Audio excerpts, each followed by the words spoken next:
আসসালামু আলাইকুম। রাজশাহীতে আমাদের প্রথম ঈদ। এই তো আমরা সবাই এখন হোস্টেল থেকে বেরিয়ে মসজিদে যাইতেছি। ঠিক আছে, বাসও চলে এসে আমাদের। তো আমরা এখন যাচ্ছি নামাজ পড়তে। তো চলেন আমাদের সাথে আমরা যাই মসজিদে। আমরা সবাই এখন বাস থেকে নামলাম মেদবেদকোবা। ঈদের দিন অবশ্যই একটা চুরি করে ফেলছি। জাহিদ ভাই আমার অনুসরণ করাইছে। ঠিক আছে, তো আমরা কাট পাঞ্চ করি নাই। ঠিক আছে, ধরা গেলে তো চলেন আমরা যাই।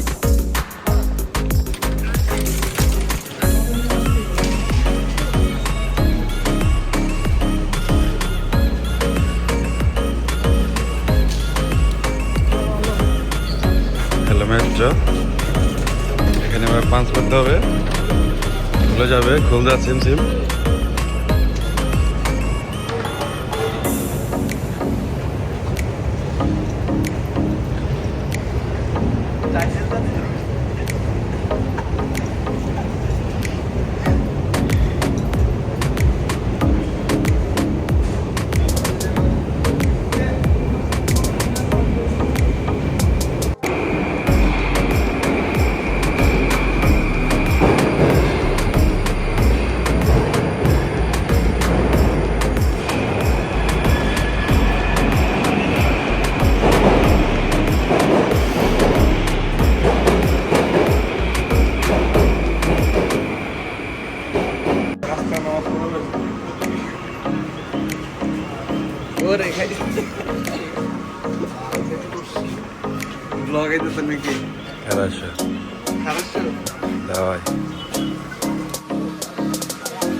বাংলাদেশের কথা মনে পড়ে গেল।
Bye.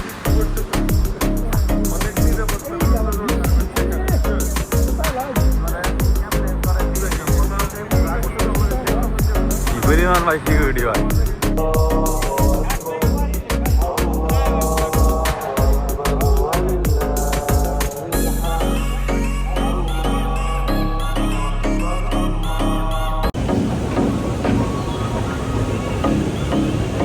জাহিদ ভাই, বাড়ি ছাড়া ঈদ করলেন, কেমন লাগলো আপনার কাছে? হ্যাঁ, তো আল্লাহ রহমতে নামাজ শেষ করে বাড়ি যাইতেছি। আসছি জিদা খারাশো।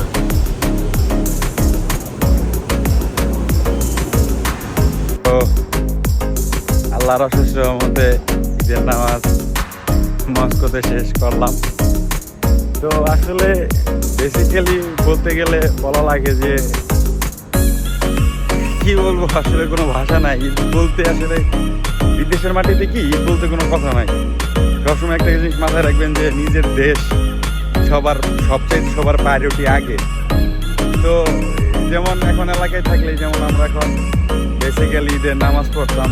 নামাজ পড়ার পরে বন্ধু বান্ধব, বড় ভাই, ছোট ভাই, ফ্যামিলি মেম্বার সবার সাথে দেখা করতাম, অনেক কথাবার্তা বলতাম, কোলাকুলি করতাম। তারপরে সবাই মিলে একসাথে গরু কাটাকাটি করতাম, গরু কাটতাম।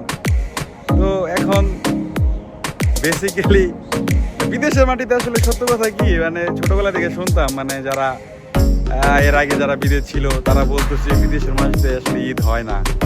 তো দেশে থাকতে একটা কথা সবসময় মাথায় রাখতাম যে দেশে প্লেন দেখলে ভাবতাম যে কবে বিদেশ যাব, কবে পড়াশোনা করব, বা কবে নিজের সেটেল নিজের পায়ে দাঁড়াবো। যখন আসলে এইসব সব কিছু সাকসেস হয়ে যায় না একটা সময়, তখন বুঝতে পারবেন যে লাইফটা কতটা ক্রিটিক্যাল। তো এইটাই, বিদেশের মাটিতে বিদেশ বিদেশ। তো এইটাই, আমাদের জন্য সবাই দোয়া করবেন। তো এইটুকুই আজকের মতো। আসসালামু আলাইকুম অ্যান্ড ঈদ মোবারক।